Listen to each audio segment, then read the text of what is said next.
Hello everyone, welcome you Vedic study. Today we will discuss your sixth chapter life processes. You know life processes हमारे जीवन में बहुत सारी क्रियाएं होती रहती हैं। यानी जीवन को चलाने के लिए हमारी बॉडी में बहुत सारी क्रियाएं होती हैं। वे सारी क्रियाएं हमें जीवित रखती हैं या हमारे बॉडी के मेंटेनेंस के लिए आवश्यक होती हैं, जैसे कि रेस्पिरेशंस, न्यूट्रिशंस, डाइजेशन, एक्सक्रेशंस। तो ये सारी क्रियाएं ही लाइफ प्रोसेसेस कहलाती हैं। तो हम कह सकते हैं कि लाइफ प्रोसेसेस वे क्रियाएं हैं कि जीवन को चलाने के लिए जो आवश्यक होती हैं वही क्रियाएं लाइफ प्रोसेसेस कहलाती हैं। तो अब हम इस चैप्टर में डिटेल से पढ़ेंगे लाइफ प्रोसेसेस के बारे में। तो स्टार्ट करते हैं life processes. First of all we discuss about life processes. हम लाइफ प्रोसेसेस की डेफिनेशन देखते हैं कि लाइफ प्रोसेसेस किसे कहते हैं। All the process like respiration, digestion which together keep the living organism alive and perform the job of the body maintenance are called life processes. वे सभी प्रक्रियाएं जैसे कि रेस्पिरेशन, डाइजेशंस, एक्सक्रेशंस, सर्कुलेशंस जो जीव को जीवित रखने के लिए तथा उसके बॉडी के मेंटेनेंस के लिए ज़रूरी होती हैं, उसे ही हम लाइफ प्रोसेसेस कहते हैं। फॉर एग्जांपल देख लेते हैं, जैसे nutritions, digestions, respiration, circulation, excretion. ये सभी प्रक्रियाएं जीव के शरीर के अंदर चलती रहती हैं जो उस जीव को जीवित रखती है या उसके बॉडी के मेंटेनेंस के लिए ज़रूरी होती है। न्यूट्रिशंस के अंतर्गत ऑर्गेनिज्म भोजन को ग्रहण करता है। डाइजेशन के अंतर्गत complex food substances simple food substances में टूट जाता है। रेस्पिरेशंस के द्वारा जीव ऑक्सीजन लेता है और ऑक्सीजन के द्वारा भोजन का विखंडन होता है। सर्कुलेशन के द्वारा पचे हुए भोजन को ब्लड के माध्यम से शरीर के अंगों तक पहुंचा दिया जाता है। एक्सक्रेशन के द्वारा बॉडी में जो वेस्टेज बनते हैं उन वेस्टेज को शरीर से बाहर निकाल दिया जाता है। तो अब हम इनके बारे में डिटेल से देखेंगे। तो फर्स्ट आते हैं न्यूट्रिशंस के बारे में। What is nutritions? Nutritions means obtain of food by the organism. किसी भी जीव के द्वारा भोजन को ग्रहण करना ही न्यूट्रिशंस कहलाता है। प्लांट्स और एनिमल्स में जो न्यूट्रिशंस होता है वो डिफरेंट टाइप से होता है। प्लांट्स जो होते हैं उन्हें हम ऑटोट्रॉप्स कहते हैं, एनिमल्स को हेटरोट्रॉप्स कहते हैं। Autotrophs means can make their own food. वे जीव जो अपना भोजन स्वयं बनाते हैं उन्हें हम ऑटोट्रॉप्स कहते हैं। और हेटरोट्रॉप्स कहते हैं depends on plants and other animals for their food. जो भोजन के लिए प्लांट्स और दूसरे जीवों पर डिपेंड होते हैं उन्हें हम हेटरोट्रॉप्स कहते हैं। ऑटोट्रॉप्स फोटोसिंथेसिस के द्वारा ही भोजन तैयार करते हैं। Photosynthesis mean those process in which plants make their own food by the sunlights, chlorophylls, water and in the presence of carbon dioxides are called photosynthesis. And heterotrophs जो प्रक्रिया होती है, इस प्रक्रिया में एनिमल्स भोजन तैयार नहीं कर सकता, या कह सकते हैं भोजन के लिए वो या तो पौधों पे डिपेंड होगा या दूसरे जीवों पर आश्रित रहता है, उसे हम कहते हैं हेटरोट्रॉप्स। मोड ऑफ न्यूट्रिशंस में आते हैं, इसको हम दो पार्ट में डिवाइड करते हैं, ऑटोट्रॉपिक एंड हेटरोट्रॉपिक। ऑटोट्रॉपिक में ग्रीन प्लांट्स आते हैं, हेटरोट्रॉपिक में एनिमल्स एंड फंगी को हम सम्मिलित करते हैं। ऑटोट्रॉपिक मीन्स होता है वह न्यूट्रिशंस जिसमें जीव अपना भोजन स्वयं तैयार करता है और उस प्रक्रिया को कहते हैं हम फोटोसिंथेसिस। वे जीव जो अपना भोजन स्वयं तैयार करते हैं उन्हें हम ऑटोट्रॉप्स कहते हैं। और इस प्रकार का जो पोषण होता है या न्यूट्रिशंस होता है उसे हम कहते हैं ऑटोट्रॉपिक। हेटरोट्रॉपिक में जीव के अंदर वह क्षमता नहीं होती है कि वो अपना भोजन स्वयं तैयार कर सके, इसलिए वह भोजन के लिए अदर एनिमल पे डिपेंड्स होता है या प्लांट्स पे डिपेंड्स होता है।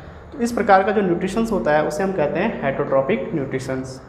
और इस प्रकार के जीव जो हेटरोट्रॉपिक के अंतर्गत आते हैं उन्हें हम हेटरोट्रॉप्स कहते हैं, जैसे कि एनिमल्स एंड फंगी। ये जीव अपना भोजन स्वयं नहीं बना सकते, ये भोजन के लिए या तो पौधों पे या अदर एनिमल्स पे या डेड मटेरियल पे डिपेंड्स होते हैं, इसलिए इनको कहा गया है हेटरोट्रॉप्स। अब ऑटोट्रॉपिक की डेफिनेशन देखते हैं। It is a kind of nutritions in which organism make their own food by the process of photosynthesis। Autotrophic nutritions उसे कहते हैं जिसमें जीव अपना भोजन स्वयं सिंथेसाइज करता है और उस प्रक्रिया को, जिस प्रक्रिया के द्वारा जीव अपना भोजन तैयार करता है, उसे हम कहते हैं photosynthesis. Photosynthesis the process in which plants make their own food in the presence of sunlights, water, carbon dioxides and chlorophylls are called photosynthesis. Heterotrophy की डेफिनेशन में आते हैं, it is a kind of nutrition in which organism do not possess the ability to synthesize their own foods. They depend on autotrophs for their food directly or indirectly.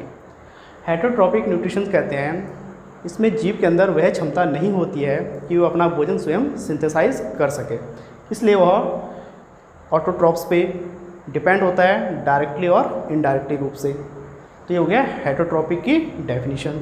और उन जीवों को जो heterotrophic के अंतर्गत आते हैं उन्हें हम कहते हैं हेटरोट्रॉप्स, जैसे एनिमल्स, फंगी, ये सब हेटरोट्रॉप्स के अंतर्गत आते हैं।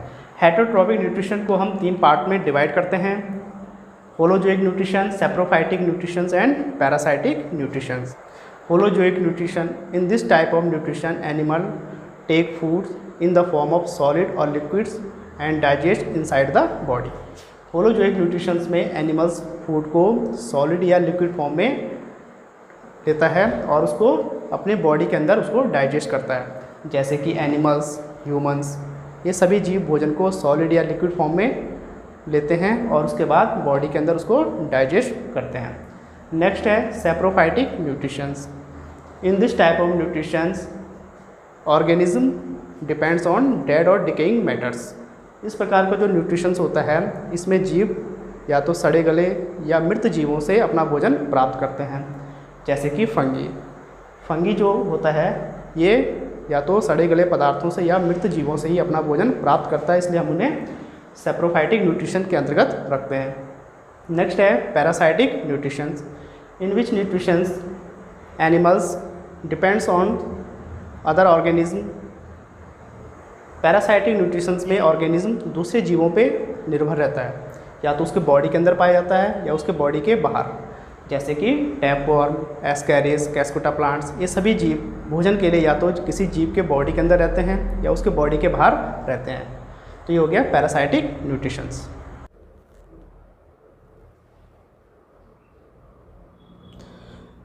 लाइफ प्रोसेसेस के अंतर्गत जो अगला एग्जाम्पल आता है वो है digestion.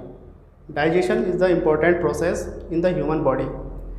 Digestion is the process in which complex food substances are break down into simpler food substances. Digestion वह प्रक्रिया है जिसमें हमारे बॉडी के अंदर जो कॉम्प्लेक्स फूड सबस्टेंसेस होते हैं वो सिंपल फूड सबस्टेंसेस में टूट जाते हैं और उसके द्वारा बॉडी में एनर्जी बनती है। तो डाइजेशन की प्रक्रिया को देखते हैं, ह्यूमन डाइजेस्टिव सिस्टम। तो हम इसमें देखेंगे ह्यूमन डाइजेस्टिव सिस्टम के बारे में कि ह्यूमन के अंदर डाइजेशन किस प्रकार से होता है। तो इसको स्टार्ट करते हैं। Human digestive system comprises of alimentary canal and associate digestive glands. Human का जो डाइजेस्टिव सिस्टम्स होता है उसके अंतर्गत एलिमेंट्री कैनाल्स और हमारा डाइजेस्टिव ग्लैंड्स आते हैं।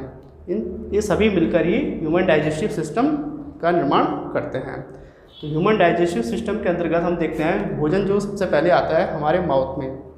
माउथ बॉडी का वह पार्ट है जिसके द्वारा हम भोजन को बॉडी के अंदर लेते हैं। माउथ में टीथ होते हैं। टीथ भोजन को छोटे छोटे टुकड़ों में तोड़ने का काम करता है। टीथ उसके बाद हमारे मुंह में टंग पाई जाती है। टंग भोजन के साथ लार को मिलाता है और एंजाइम्स, लार में एंजाइम्स होते हैं। मुख्य रूप से एमाइलेज एंजाइम होता है जो स्टार्च के साथ क्रिया करके उसे शुगर में कन्वर्ट कर देता है।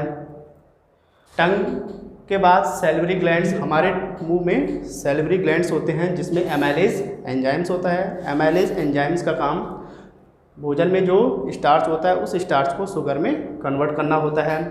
सैलिवरी ग्लैंड्स के बाद जब सैलिवरी ग्लैंड्स के द्वारा भोजन में लार मिला दिया जाता है उसके बाद भोजन हमारा ईसोफेगस से होते हुए स्टोमैक तक पहुंचता है। ईसोफेगस बॉडी का वह पार्ट है जो हमारे माउथ से स्टोमैक तक भोजन को पहुंचाने का काम करता है। स्टोमैक में भोजन आने के बाद यहाँ पे विभिन्न प्रकार के एंजाइम्स होते हैं जैसे कि पेप्सिन्स, हाइड्रोक्लोरिक ये क्या करते हैं, भोजन के साथ क्रिया करते हैं और भोजन को पाचन युक्त बनाते हैं। स्टोमैक के बाद भोजन स्मॉल इंटेस्टाइन्स में भोजन आने के बाद स्मॉल इंटेस्टाइन की संरचना फिंगर लाइक प्रोजेक्शंस टाइप की होती है, उसे हम विली कहते हैं। स्मॉल इंटेस्टाइन में भोजन का पाचन हो जाता है और उस पचे हुए भोजन को ब्लड में मिला दिया जाता है और ब्लड के माध्यम से उस भोजन को शरीर के सभी अंगों तक पहुंचा दिया जाता है। स्मॉल इंटेस्टाइन के बाद जो वेस्ट मटेरियल होता है वो लार्ज इंटेस्टाइन तक पहुंचता है। लार्ज इंटेस्टाइन में जो एक्स्ट्रा वाटर होता है उसको एब्जॉर्ब कर लिया जाता है और उसके बाद जो वेस्ट मटेरियल होता है उसे एनस के माध्यम से शरीर से बाहर निकाल दिया जाता है। तो ये तो हम ह्यूमन डाइजेस्टिव सिस्टम के बारे में है। अब हम इसे विस्तार पूर्वक डायग्राम के माध्यम से समझेंगे। तो स्टार्ट करते हैं। Now we will discuss about human digestive system with the help of diagram. तो इसको स्टार्ट करते हैं।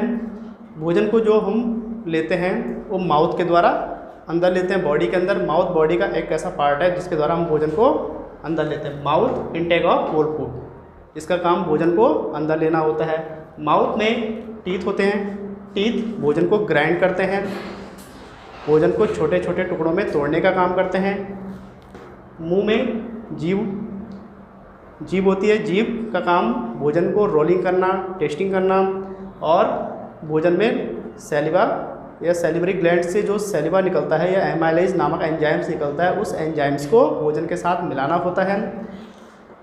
सैलिवरी ग्लैंड्स हमारे मुख में पाई जाती है जिसमें से मुख्य रूप से एमाइलेज एंजाइम्स होता है। एमाइलेज स्टार्च के साथ क्रिया करके उसे शुगर में कन्वर्ट कर देता है। सैलिवरी ग्लैंड से सैलिवा निकलने के बाद भोजन ईसोफेगस के माध्यम से हमारे स्टोमैक तक पहुंचता है। Oesophagus taking off food from mouth to stomach, ये भोजन को मुख से स्टोमैक तक पहुंचाने का काम करता है। Stomach gastric gland secrets gastric juices, हमारा जो स्टोमैक होता है उसमें गैस्ट्रिक जूसेस पाए जाते हैं। Pepsin, hydrochloric acids, mucus. Pepsin protein के साथ क्रिया करता है या प्रोटीन को पचाने का काम करता है। HCl भोजन के साथ आए हुए हानिकारक बैक्टीरिया को मारने का काम करता है। इसके साथ साथ भोजन को एसिडिक मीडियम में कन्वर्ट करता है। म्यूकस स्टोमैक वॉल की सुरक्षा करता है। स्टोमैक के बाद भोजन स्मॉल इंटेस्टाइन तक पहुंचता है। Absorption of food into the blood, small intestine में भोजन का लगभग पूर्ण रूप से पाचन होता है और absorption of food into the blood, जो पचा हुआ भोजन है उसको ब्लड के द्वारा एब्जॉर्ब कर लिया जाता है और बॉडी के सभी अंगों तक पहुंचा दिया जाता है। स्मॉल इंटेस्टाइन के बाद भोजन लार्ज इंटेस्टाइन में, यानी कि जो पचा हुआ भोजन होता है वो लार्ज इंटेस्टाइन तक पहुंचता है। यहाँ पे जो एक्सेस ऑफ वाटर होता है उसको एब्जॉर्ब कर लिया जाता है और जो वेस्ट मटेरियल होता है उसे एनस के माध्यम से बॉडी से बाहर निकाल दिया जाता है। तो ये हम ह्यूमन डाइजेस्टिव सिस्टम का डायग्राम है। माउथ हो गया, माउथ के द्वारा हम भोजन को मुँह में लेते हैं। हमारे माउथ में टीथ पाए जाते हैं, टीथ भोजन को छोटे छोटे टुकड़ों में तोड़ते हैं। ये हो गया सैलिवरी ग्लैंड्स, सैलिवरी ग्लैंड्स में सैलिवा निकलता है। सैलिवा में मुख्य रूप से एमाइलेज एंजाइम्स होता है। एमाइलेज स्टार्च के साथ क्रिया करता है, उसे शुगर में कन्वर्ट करता है। भोजन के साथ सैलिवा मिलने के बाद भोजन ईसोफेगस से होते हुए, ये हमारी ईसोफेगस है जिसे हम ग्रास नली या भोजन नली कहते हैं, इसके द्वारा भोजन हमारे स्टोमैक तक पहुँचता है। स्टोमैक में गैस्ट्रिक जूसेस पाई जाती हैं। गैस्ट्रिक जूसेस भोजन के साथ क्रिया करके उसे पाचन युक्त बनाते हैं ताकि वो आसानी से डाइजेस्ट हो जाए। स्टोमैक में भोजन आने के बाद भोजन स्मॉल इंटेस्टाइन तक पहुंचता है। स्मॉल इंटेस्टाइन में फिंगर लाइक प्रोजेक्शंस पाए जाते हैं जिन्हें हम विली कहते हैं, जो पचे हुए भोजन को एब्जॉर्ब कर लेते हैं और उस भोजन को, पचे हुए भोजन को या पचा हुआ भोजन पाचक हमारे ब्लड तक पहुंचा दिया जाता है और ब्लड उस भोजन को हमारे अंगों तक पहुंचाने का कार्य करता है। स्मॉल इंटेस्टाइन में भोजन का लगभग पूर्ण रूप से पाचन हो जाता है। उसके बाद भोजन लार्ज इंटेस्टाइन में आता है, यानी कि जो भोजन पच गया है या उसमें जो वेस्टेज होते हैं वो हमारे लार्ज इंटेस्टाइन में आते हैं और लार्ज इंटेस्टाइन के माध्यम से वो शरीर से बाहर हो जाते हैं और वो काम एनस का होता है, जो शरीर से एनस हो गया, रेक्टम्स हो गए, जो हमारे शरीर से जो वेस्टेज होते हैं उसको बाहर निकालने का काम करते हैं। तो ये था हमारा ह्यूमन डाइजेस्टिव सिस्टम।